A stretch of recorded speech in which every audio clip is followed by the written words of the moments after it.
Are you coming to the tree where they strung up a man? They say murder three. Strange things that happen here. No stranger would it be if we met at midnight in the hanging tree.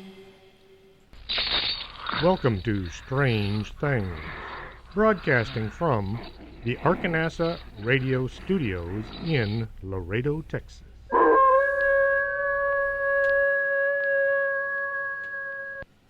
And welcome to the show. I'm your host, Chris James. Once more, I have David Subath to thank for tonight's show. He wrote in asking me to do a show on disappearances again, so this will be number 5, maybe number 6. I don't even know for sure how many podcasts I've done. I think I'm up around 186 or so.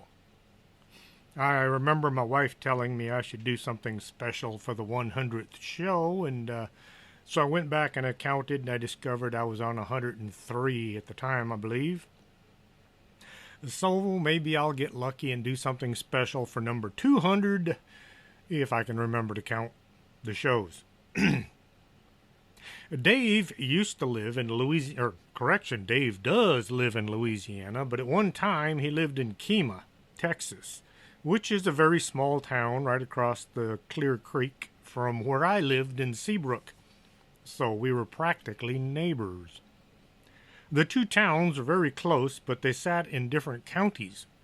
Kemah is in Galveston County, and Seabrook is in Harris County, but they're still pretty darn close.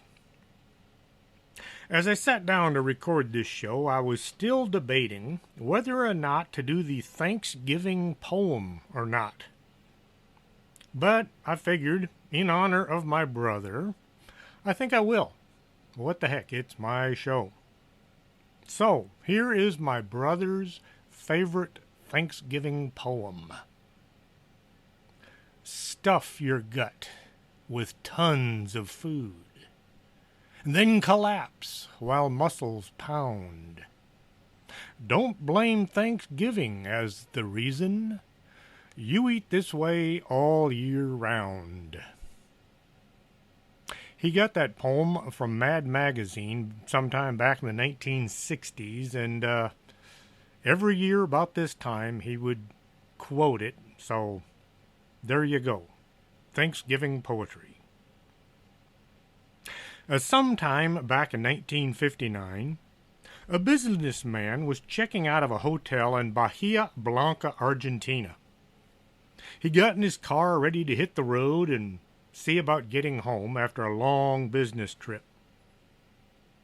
As he was about to pull onto the road, a thick white fog enveloped his vehicle. It came from nowhere. The morning had been clear, but now it was hard to see the end of the hood, let alone the road. If you've never been in a thick fog bank, it's like being on another world. Distances become warped and sound seems to distort. One of the best movies dealing with such a thing was called The Fog, the original one from 1980, not the remake. It starred Tom Atkins, Adrienne Barbeau, Jamie Lee Curtis, and Janet Leigh. Here's something some of y'all might not know. Janet Leigh was the woman killed in the shower scene in Psycho. That was her being stabbed by Norman Bates. All that stuff that looked like blood was actually Hershey's chocolate syrup. Because it was a black and white movie, it looked pretty much like blood. Janet Leigh married Tony Curtis, the guy that played the Boston Strangler. They had a daughter whom they named Jamie Lee Curtis, who managed to survive being chased by Michael Myers in 1978, then again in 1981, 1998, and 2018. I went to see The Fog in 1980 when it hit the theaters. I drove into Houston to see it since there were no theaters any closer to where I was living. I stayed and watched it twice, 'cause back then you had to wait for the movie to come out on TV, and then it was so chopped up with commercials it just wasn't the same. I got to the theater while the sun was still up. Well, by the time I got out, it was dark, and a thick fog had blown in as I was driving home. I lived at the end of a gravel road with no streetlights. I pulled into the driveway, and I couldn't see the house.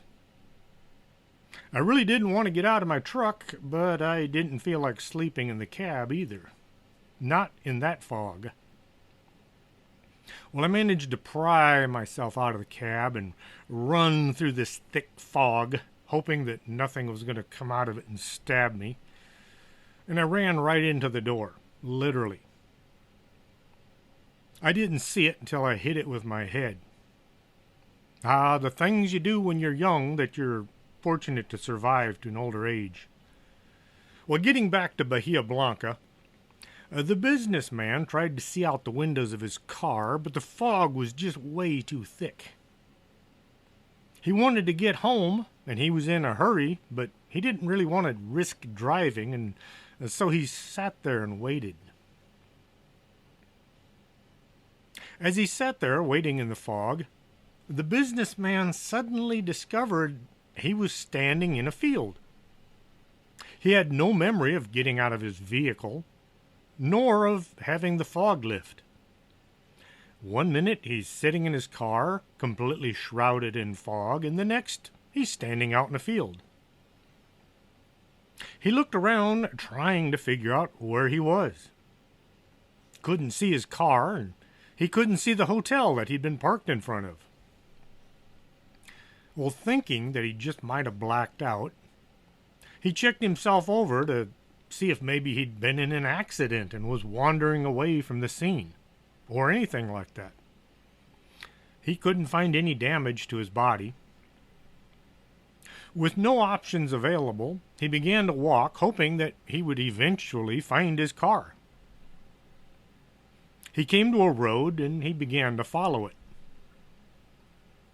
As he was walking, he heard the sound of a truck coming up behind him, so he stuck out his thumb. And fortunately for him, the truck driver pulled over and offered him a ride. Climbing in, the man thanked the driver for stopping and then asked if he was heading to Bahia Blanca and could he drop him off there. The driver gave his passenger an odd look. Asking if he'd heard correctly, the driver then told his passenger that Bahia Blanca was over 600 miles away. They were just outside of the town of Salta. Well, thinking he was in some kind of a mental state, the businessman looked at his watch, thinking he had lost the entire day.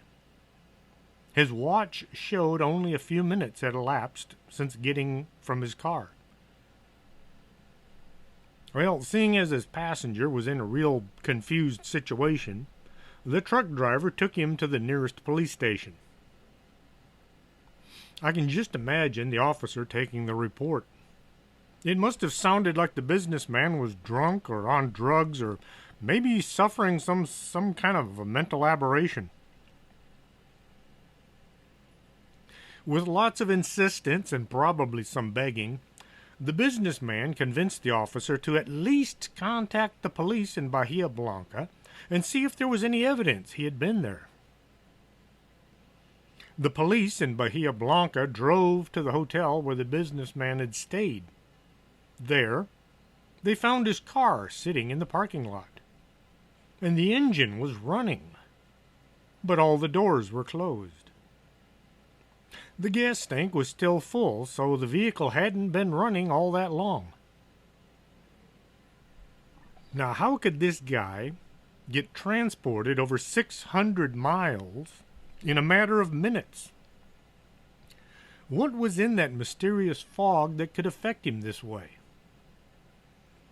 This is kind of like something out of the Bermuda Triangle, only this time the victim survived with just a very weird story and A whole lot of questions.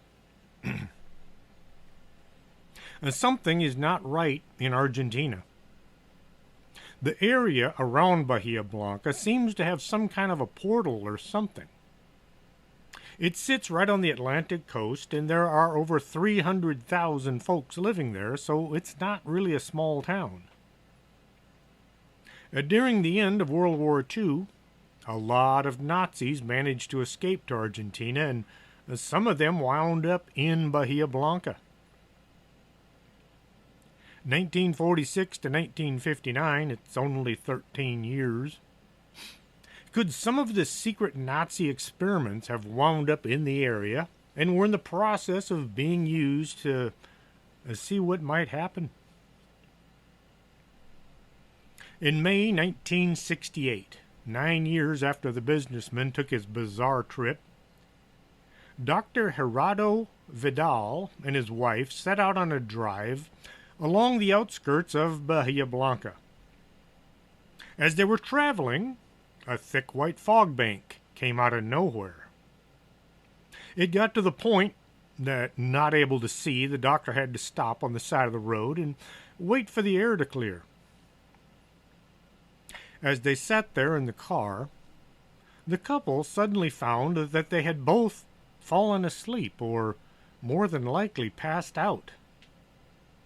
They looked around, trying to figure out where they were. The road didn't look anything like where they had just been a few minutes ago. Now, able to see, the doctor drove along the road looking for a sign or something he might recognize. As soon they came to a town that they didn't recognize. Their first shock was to discover they were now in Mexico, thousands of miles from where they had started out from. The next shock was to discover that 2 days had passed since they could remember getting into their car. Somehow they had driven or been transported thousands of miles from home with no recollection of driving or stopping for gas or crossing 7 borders without their passports. Traveling in the 60s was a lot easier than it is today, but still, driving that far, crossing that many countries, there should have been some official record of them moving north. There's no record of the couple entering any of the countries as they moved from Argentina to Mexico. 3 months later, August 4th, 1968, another case of strange transportating mist appeared in Argentina. This time in Cordoba, which is 600 miles north from Bahia Blanca. Graciela de Lourdes Caminas, an 11-year-old girl, was playing near her home when out of nowhere a white fog came along. Graciela said, "A white cloud, like mist, appeared on the front path. It gradually came towards where I was, and then I could no longer see the other houses, and I couldn't move." Once the fog had vanished, Graciela found herself in a plaza, surrounded by people. No one noticed her arriving or appearing out of nowhere. They all acted as if nothing odd had occurred. In a large crowd, the addition of one more person wouldn't attract much attention. Had someone seen the girl suddenly appear, they didn't say anything. It may have been due to most of the people around here were kids her own age. Not knowing where she was or how she got there, Graciela walked around a bit before knocking on the door to a house. The folks there didn't know what to do, so they called the police. The police were shocked to find out Graciela had been transported a dozen miles from her home in a matter of seconds. Now, these folks were all lucky enough to survive their disappearing act. Then there are some that are still missing. Nazis in Argentina.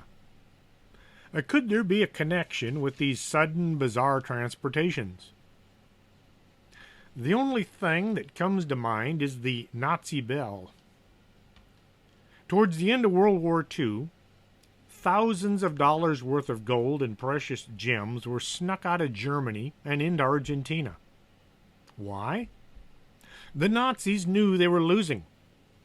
It was time to abandon ship and let the folks in Germany pay for all the nasty things done by the fanatics running things. Juan Perón, the man in charge of Argentina, was an ally of Germany right up until the last minute. He didn't declare war on Nazi Germany until nearly the end of the war, and that was just done as a facade. When Admiral Dönitz surrendered at the end of the war, he surrendered the German military and the people of Germany, not the Nazis. Those guys were willing to fight even after the war had been lost. Now, the last few days of the war, General Himmler was trying to get his truck back from one of his underlings. He sent dozens of telegrams saying he wanted the truck returned. Why would the top guy in the Nazi Party want a truck returned all the way from the mountains in the Czechoslovakian mountains? That was redundant. Why would that top Nazi in Germany want a truck returned all the way from the mountains in Czechoslovakia? The Luftwaffe had built 2 gigantic airplanes. These were capable of flying 4,000 miles non-stop. Now, at that time, a B-17 Flying Fort could manage 2,000 miles. From Germany to Argentina is 7,500 miles, but there are lots of places to make an emergency stop to refuel. General Himmler was in charge of a huge super-secret operation known as the Giant, which was hidden away beneath the mountains in the Czechoslovakian area. One of the things being worked on was the Der Glock, or the bell. No one knows what this secret thing was because everybody involved was either killed or vanished. One of the Luftwaffe trucks was out of service at the Brandenburg Air Base. The other one in Czechoslovakia was being used by Himmler. To this day, no one knows where Himmler went or what he might have taken with him. All the Nazis are heading to Argentina, so why not Himmler and his secret weapon? And just a quick note for those of y'all that don't know this. Czechoslovakia was a made-up country. At the end of World War I, when the winners were divvying things up and redrawing all the maps of Europe, one of the things that they decided to do was to take the Czech Republic and the Slovak area and stuff them together, even though the people didn't get along. But the guys up there in Washington and London and Paris all thought that they knew better, so they created a country called Czechoslovakia. Nowadays, you've got 2 different countries, but at that time, it was just one big mess. Once back into Argentina, oh boy, it's one of those Spanish words with about 60 letters in it. Okay, the disappeared. The desaparecidos, as they're called in Spanish. For thousands of Argentinian families, this word has become a symbol of a never-ending nightmare. In a coup in March 24th, 1976, a military junta, which is a group of military officers who rule a country after seizing power, took control of Argentina and went on a campaign to wipe out left-wing terrorism, as they called it, or anybody they didn't think agreed with them.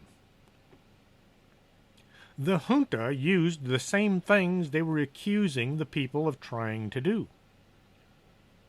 Between 1976 and 1983, thousands of people, most of them dissidents or innocent civilians unconnected with terrorism, were arrested and then vanished without a trace. 1983, after the democracy was restored, a national commission was appointed to investigate the fact of the disappeared. Its report revealed the systematic abduction of men, women, and children, and the existence of about 340 well-organized secret detention centers hidden all over the country. These camps used torture and murder, not to find out what secrets there might be, but to maintain control by the use of terror. According to former President Carlos Menem, records of the atrocities were destroyed by the military following the 1982 Falklands War. The disappeared have never been found despite all the efforts to locate them. 30,000 people are still missing.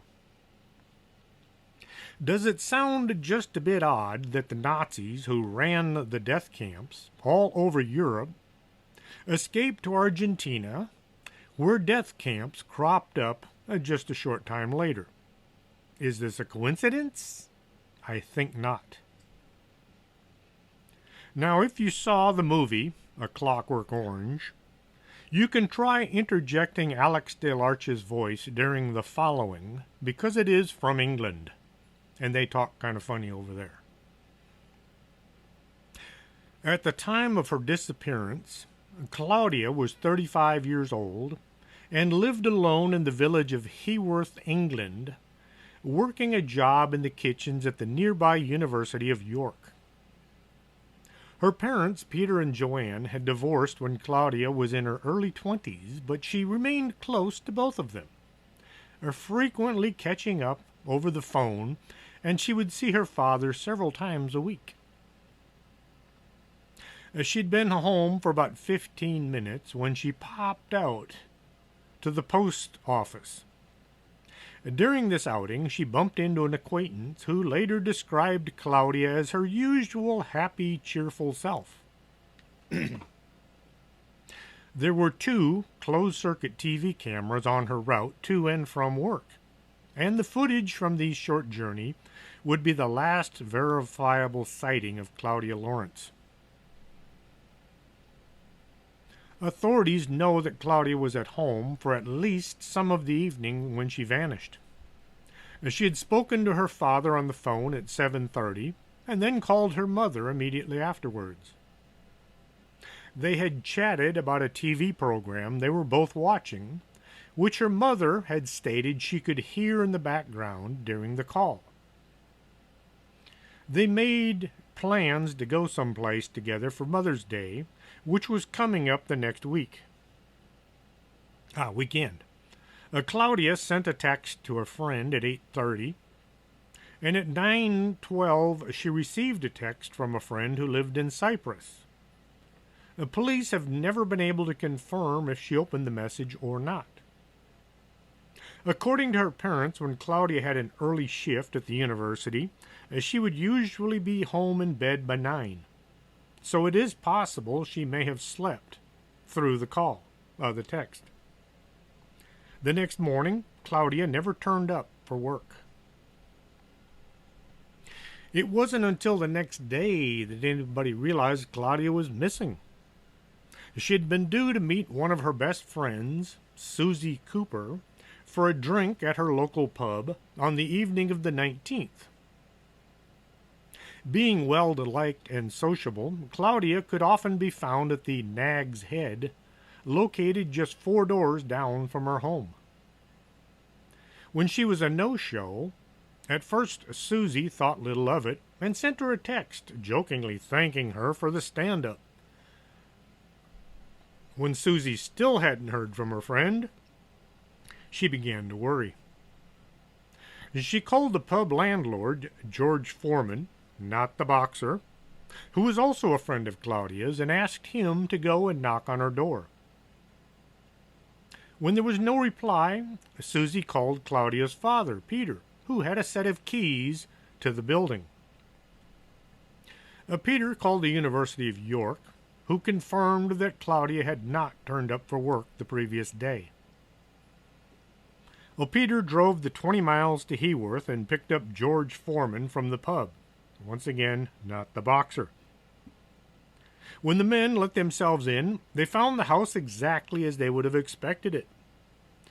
Claudia's bed had been made. Her toothbrush was on the kitchen drain. Her breakfast plates were in the sink. It looked as if she had gotten up, gotten ready the previous morning. The only missing items were Claudia's backpack that she normally took to work and her chef uniform. With no sign of Claudia, Peter reported her missing to the North Yorkshire Police, and an investigation was launched. Police faced a problem from the start. Nobody was sure exactly which day Claudia had vanished.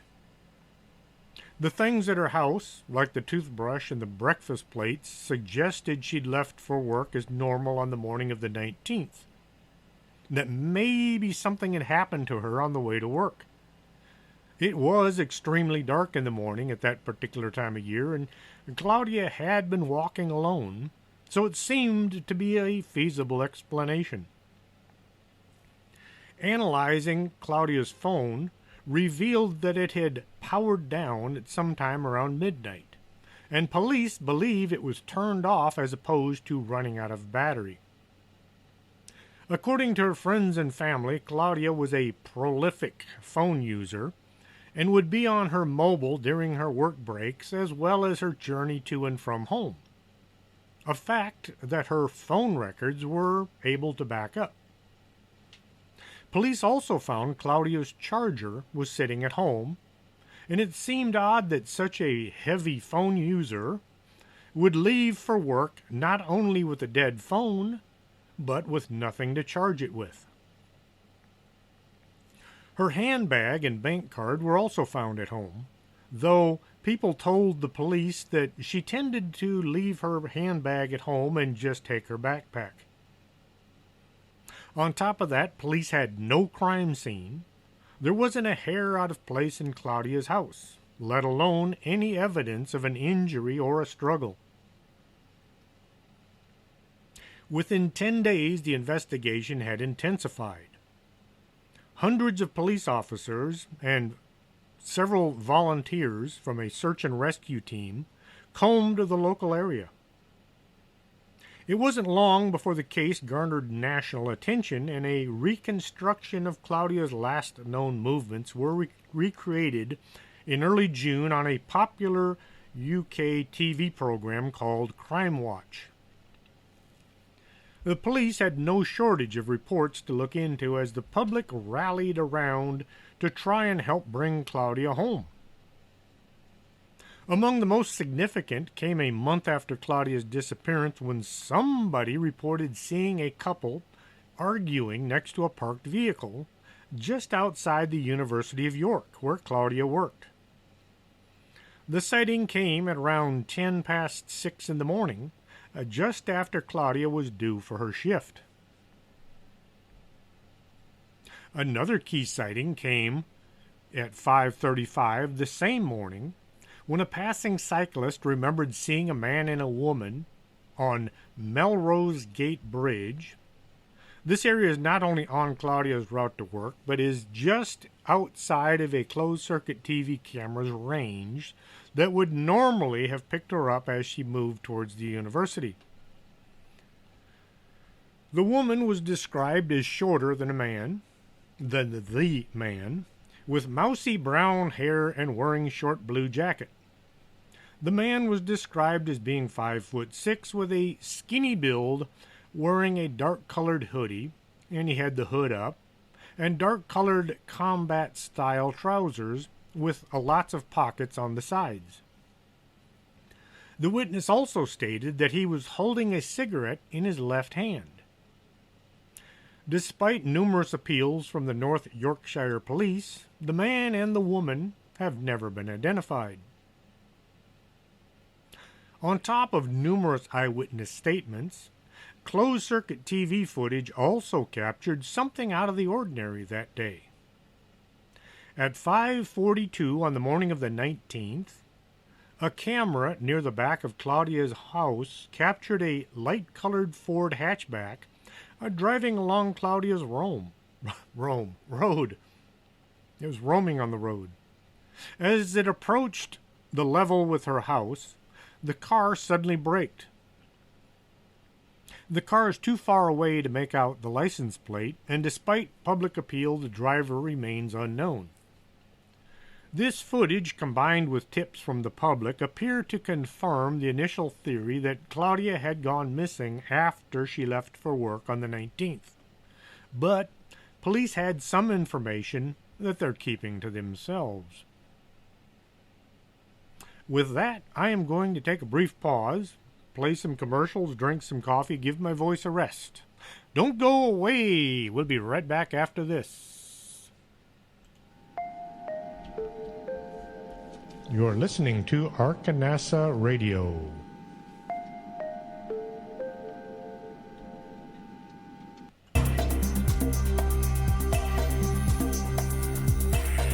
Did you hear a bump in the night and you think it just might be a ghost?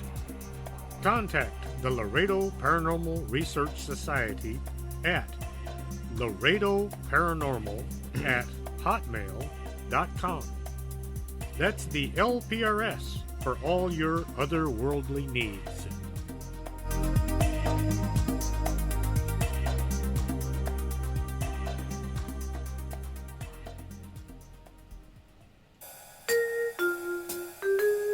Makeup isn't something you want to just smear on and hope for the best. You might come out looking like Lon Chaney. Call Lourdes James, independent beauty consultant, and get a free makeover to see how makeup should be done. 956-723-3019.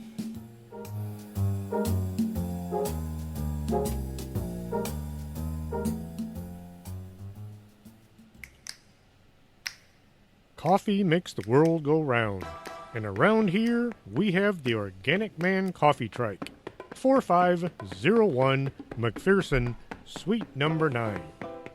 If you're not looking for coffee, try their tea. It's the best in town. And remember, life is too short to drink bad coffee.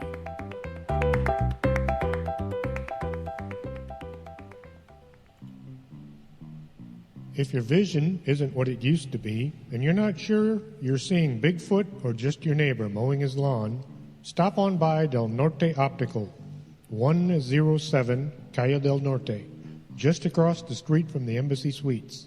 You should be able to see what you're looking at.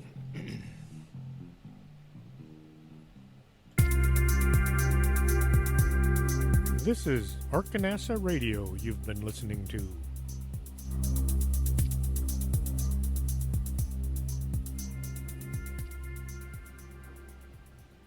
And welcome back to the show. It was 6 years before police released more closed-circuit TV footage, showing a man just yards from Claudia's home on the evening of the 18th, a short while before she had spoke with her parents on the phone. He is shown walking along a road that leads to an alley at the back of Claudia's house. He walks out of the shot of the camera, but then returns just a minute later with what looks like a bag over his shoulder. He then walked up towards Claudia's road, but stops when he sees another person coming down it, only carrying on once the person is out of view. Odd behavior. 5 weeks after her disappearance, police announced that the investigation was formally classified as one of suspected murder, and a $10,000 reward was issued. The public perception of Claudia was about to drastically change following an appearance on Crime Watch by Detective Superintendent Ray Galloway. Speaking during the appeal in May of 2009, he said, "Some of Claudia's relationships have an element of complexity and mystery to them." With the investigation going nowhere fast, the media took Galloway's statement and they ran with it, producing headlines such as, "Did missing chef Claudia Lawrence have a line of secret lovers?"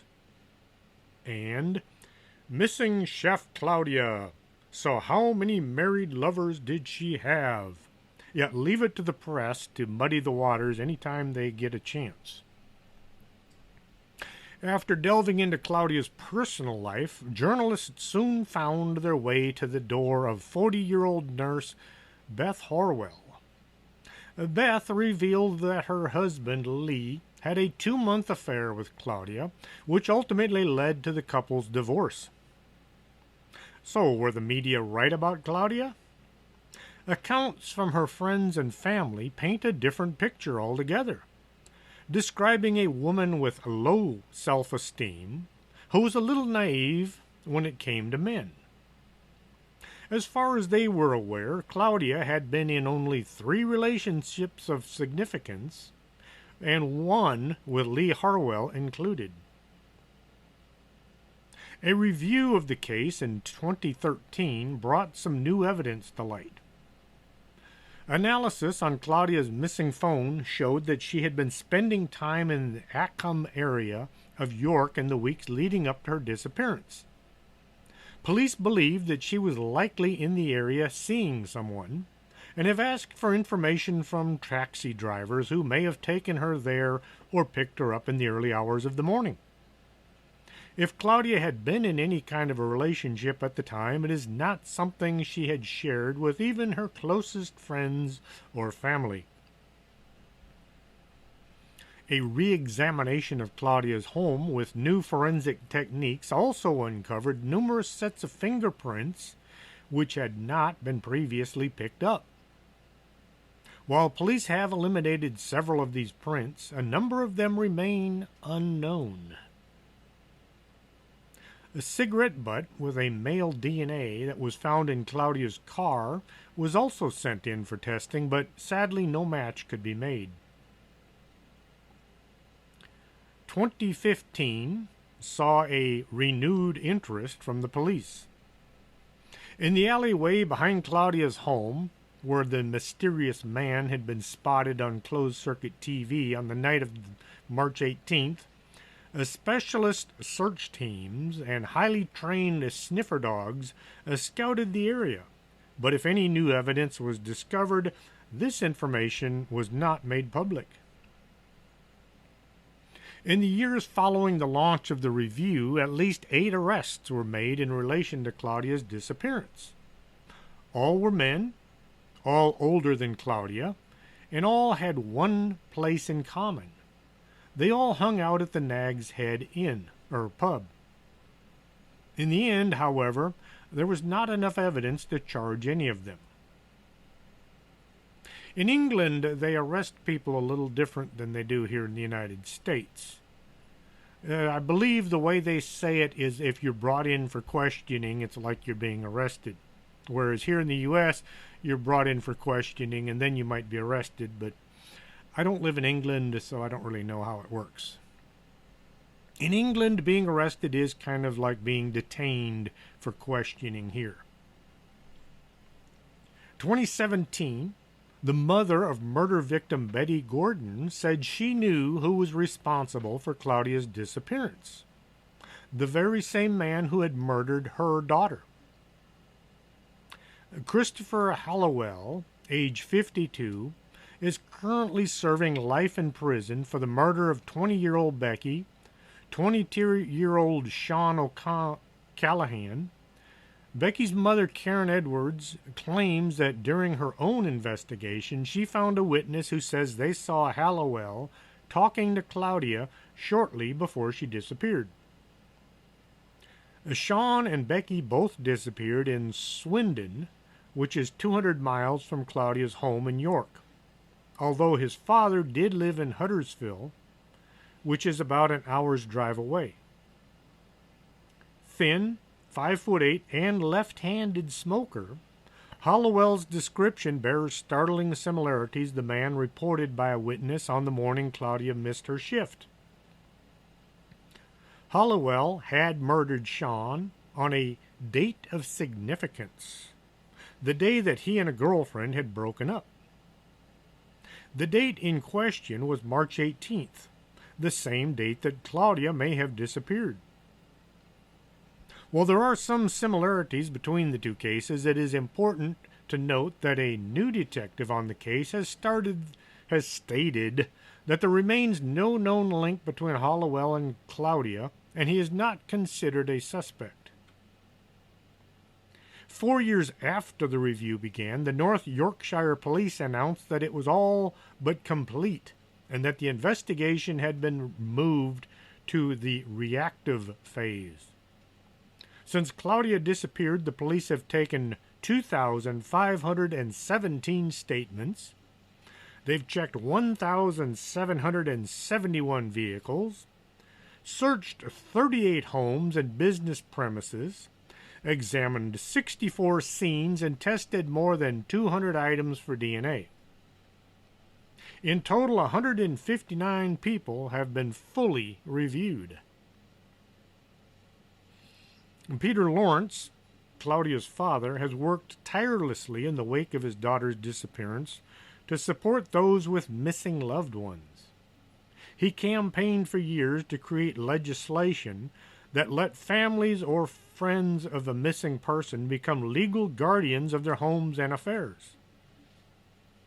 In April 2017, the Guardianship or Missing Persons Bill, known as Claudia's Law, was passed, and a year later Peter was awarded an OBE from the Queen in recognition for his work.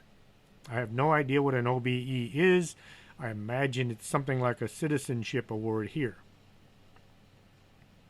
He continued to pay the bills for Claudia's house, which stands almost exactly as it was left 10 years ago. Her clothes are still hanging in the closet.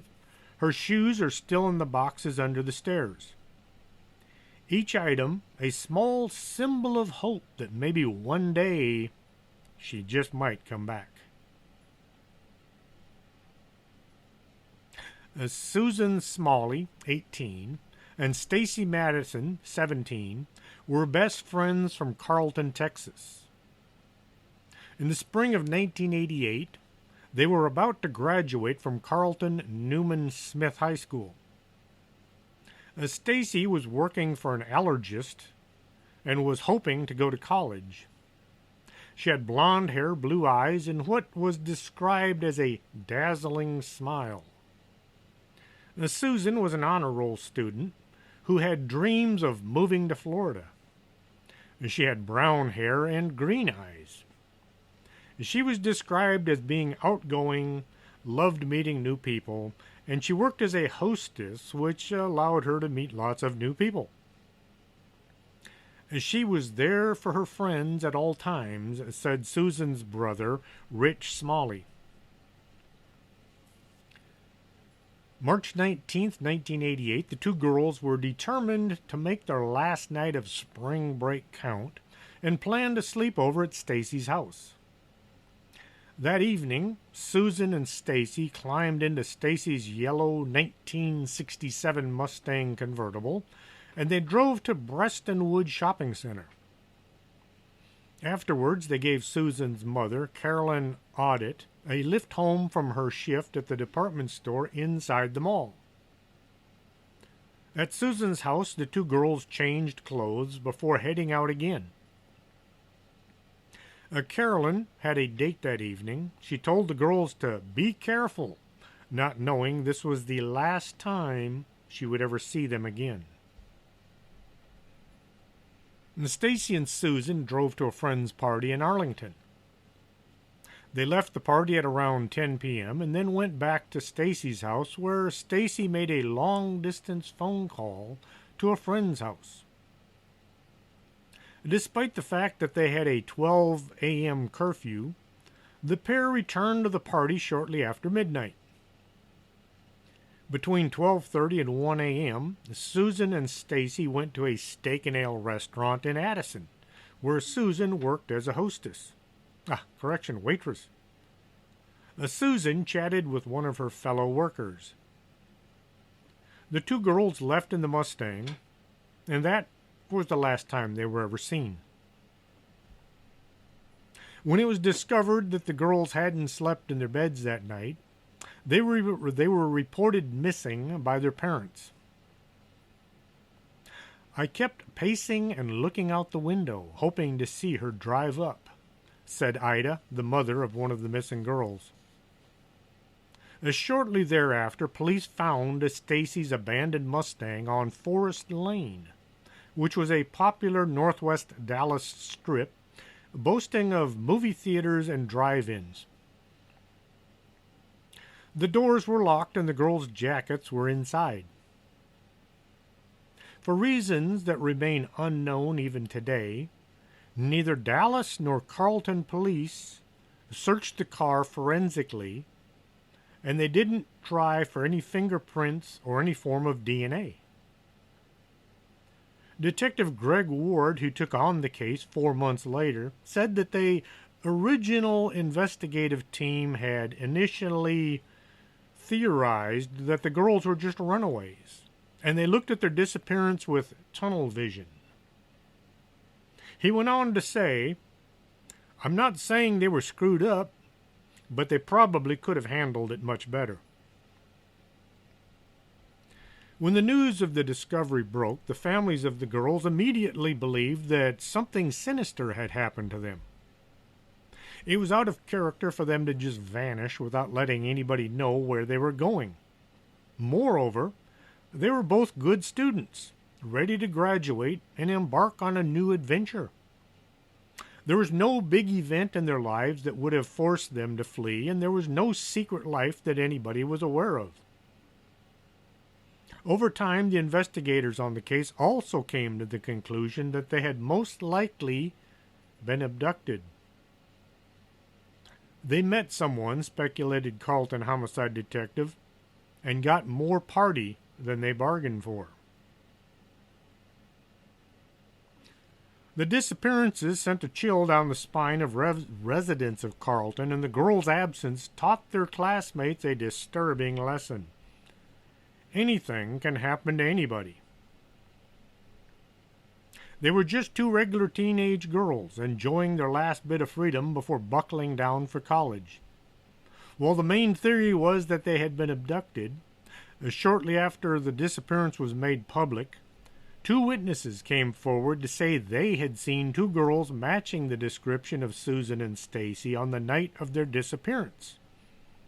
According to the witness, they were hanging out at a popular drag race strip in the Warehouse District near LBJ Freeway and Interstate 35 East. Unfortunately, these claims could never be substantiated. In pursuit of leads, Carlton police contacted a local psychic, John Catchings.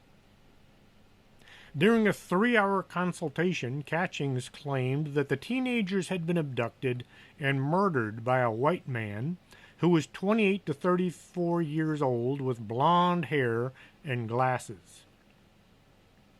According to Catchings, the man they bumped their bodies... According to Catchings, the man then dumped their bodies near Lake Grapevine. A search of the area turned up nothing. Early on in the investigation, Carlton police were deluged with tips from people across the country. One lead came when a behavioral psychologist reported he had a feeling that the teenagers had crossed into the Mexican border with two men. Carlton police also received a phone call from a woman who claimed that she saw the girls in Houston's supermarket, while another called saying they saw the girls in Madison, West Virginia saloon called Bob and Bees. One tip came from somebody who said Madison was visiting an inmate at the state prison in Bushnell, Florida. Several weeks after the disappearance, Carlton police received a call from an unidentified person who said, Susan and Stacy are all right, before hanging up. The call came from an unrecorded line, meaning that they were unable to trace it. Each tip has led to a dead end. Following the disappearances, Stacy's family hired a private detective, but he was unable to produce any leads. They eventually fired him after spending more than $3,000. Over the ensuing years, Stacy's father, Frank Madison, continues to drive her yellow Mustang in hopes that somebody somewhere may recognize the car, triggering a memory that could lead to the discovery of the girls. It's like they were whisked off the earth, said Frank. Sadly, Frank passed away from cancer in 1996 without ever knowing what has happened to his daughter. The main suspect in the disappearance was Stacy's boyfriend at the time, Kevin Elrod. One of Stacy's friends, Janine White, claimed that Stacy once confided to her that Elrod was abnormally controlling and possessive. According to Ida, Stacy had been trying to end the relationship but couldn't figure out a way to peacefully call it quits. Early on in the afternoon before the disappearances, Stacy had told Ida that if Elrod called the house looking for her, tell him I'm not here. When he called, Ida followed her daughter's instructions. Even more alarming, according to Elrod's new girlfriend, he had confessed to killing Stacy and Susan with a shovel before burying them in a cemetery near State Highway 121. Elrod was questioned extensively and given a polygraph in 1988, which he passed. The cemetery was searched but turned up no evidence of the duo. He later said that he had killed the girls purely because he was fed up with people asking about the disappearance and implying he was involved. Elrod moved away from Texas and he changed his name. His ex-wife later put out a restraining order on him after he threatened her with a knife. Sounds like a good suspect to me. In 2011, Carlton police released a number of photographs asking the public if they could identify anybody in the photographs. According to police, the photographs could be the missing puzzle pieces. Over 31 years have passed, and what happened to Susan Smalley and Stacy Madison still remains a mystery. There's a gray granite memorial stone erected at the Newman Smith High School where they had been students. Their families believe that it's most likely that Stacy and Susan are dead. Not knowing has kept the memory alive, therefore making some form of closure impossible. Even today, there's still a tiny glimmer of hope that she will walk back into my life, says Carolyn Audette. Missing people is a huge problem, especially for those trying to find them. January 25th, 2002 started off just like any other day for 20-year-old Christopher Thompkins. He got up and said goodbye to his mother, whom he lived with, and he left for work as a surveyor. He left home at about 8:10 in the morning. Thompkins met up with 3 other members of the survey crew. They went about their daily routine of surveying work at an expanse of lightly wooded area off County Line Road near Highway 85, Ellerslie, Georgia. The team moved as a unit, each man spaced about 50 feet apart in a line, as they worked their way in the same direction through the forest. Thompkins was the last man in the line, and he was keeping regular communications with the others. He and the man in front of him were within eyesight of each other. At one point, the surveyor in front glanced back towards Thompkins, who he had just been talking to a moment before, only to find he suddenly and inexplicably was gone. It didn't make any sense because the man had just been there several seconds before, but now there was nothing, and nowhere he could have gone without being seen. The surveyor called the others, and they searched the area, thinking maybe he'd gotten hurt. But what they found only made it even weirder. Nearby was one of Christopher's work boots hanging from a barbed wire fence that stretched through the area. There was no sign of the other boot. In a patch of grass next to the boot were his tools, a blue fiber piece of work pants, and 12 cents. And that was it. It seemed as if Christopher Thompkins had simply stepped off the edge of the earth. 4 hours after the disappearance, at 1 o'clock in the afternoon, one of the other surveyors finally called their boss to say that Christopher had vanished, and the missing man's mother was not told until 4:15. Even then, she was informed that he had to wait 24 hours for the police to do anything. When the authorities finally did step in, they were not able to find any additional clues as to what had happened. Now, this might sound odd to some, but let's face it. One of the guys you're working with steps away from work for a few hours. Are you going to start telling people he's gone, not knowing if he'll be back soon? And now you'll have opened a can of worms? When things happen, nobody is prepared for, nobody knows what to do about it. That's why you see people at emergencies standing around not doing anything. A more intensive search was launched, but nothing was turned up. How did this man go missing in practically the blink of an eye, in full view, only to leave behind just one boot? Why would he leave just one boot behind? Have you ever tried walking through the brush with one boot on? You're going to step on something with that other foot, and it's going to hurt. Why did he leave the boot? Where could he have gotten to so fast, and why were there no signs of him anywhere? What happened to Christopher Thompkins? The disappearance has long remained baffling and was first brought to the mainstream attention when it was mentioned in the famous series of books on vanishings, Missing 411, by David Paulides. I would love to get him on the show. And as with any cases of people who have vanished into thin air, theories as to what happened to him have varied from the mundane to the really, really bizarre.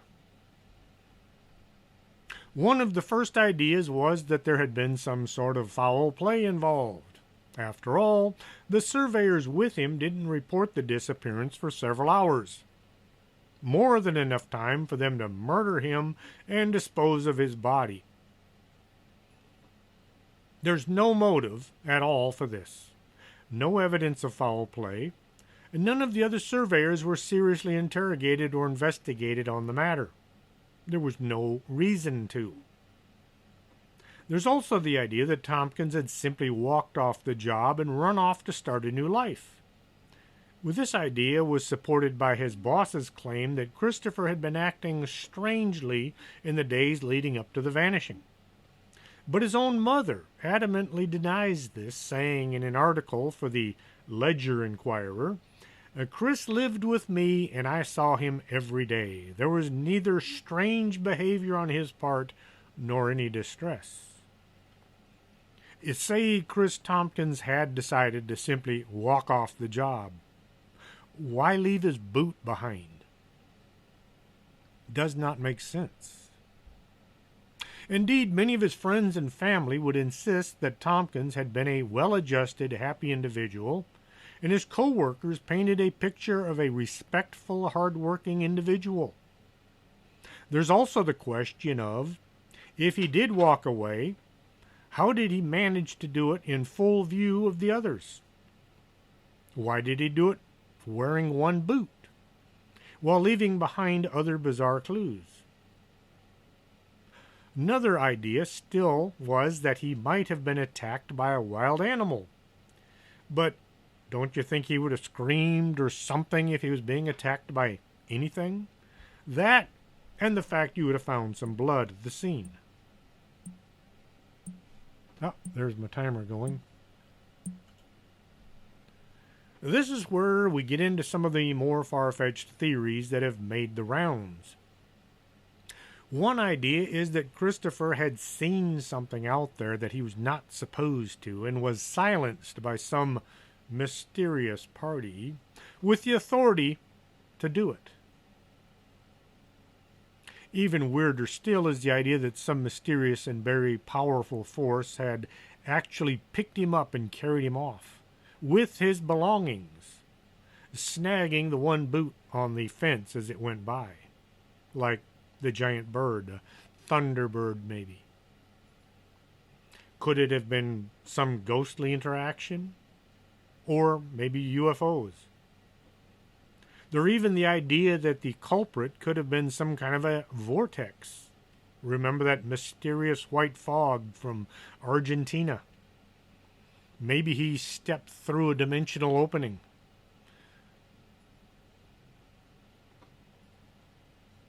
Native Creek people living in the area were massacred there at one time and driven from the land by settlers. Perhaps some spirit or ghost remaining from the tribe took matters into their own hands. But then Chris Thompkins probably didn't look anything like any of the settlers that had been in the area. Where has Chris Thompkins gotten to? Nobody knows. Why did he disappear? Nobody knows. All that we do know is he went to work one day and vanished. I got to the end of the show and I was just going to end it at that, but then I got to thinking, it's time for a rant. I can't for the life of me understand why people will rush to defend mass murderers. Guys like Charles Manson or Adolf Eichmann. Yes, they do deserve their day or month in court. Bring in the witnesses that say he's guilty, then bring in those who say he didn't do it. Have a trial and see where the chips fall. When the Mossad snuck into Argentina and whisked Eichmann away, the Argentinian government were pissed. Too bad, so sad. They knew he was a murderer, yet they protected him as if he was one of their own. Had Israel walked Eichmann out to a tree and stretched his neck, there wouldn't have been a whole lot of people saying it was wrong. Governments mostly because sovereignty had been violated, but governments tend to defend those in government just in case it's ever their turn to face the music. The folks in Israel actually held a trial and gave Eichmann every opportunity to plead his case. Then they stretched his neck. Well, first he tried to say it wasn't his fault. He murdered all those people. He was just following orders. Well, he didn't really have to follow orders. Martin Niemöller was a World War I German U-boat commander. He refused to follow Hitler. He had said, in a very famous quote, "First, they came for the communists, and I didn't speak out because I was not a communist. Then they came for the trade unionists, and I didn't speak out because I was not a trade unionist. Then they came for the Jews, and I did not speak out because I was not a Jew. Then they came for me, and there was nobody left to speak for me." Niemöller survived the war and is remembered as being a decent guy. Whereas Eichmann, well, there aren't a whole lot of people that think he was worth having. You don't blindly follow orders, especially when you know they are morally wrong. So I can't for the life of me understand why Argentina allowed all those Nazis into their country other than simply for the money. And maybe some of their secret technology. There, that's the end of my rant for the week. Hope you enjoyed tonight's show. If you did, tell your friends. Tell them to listen up. After all, the show is free. Till next Saturday, this is Chris James for Strange Things. Are you coming to the tree where they strung up a man, they say murder 3? Strange things that happen here, how stranger would it be if we met at midnight in the hanging tree?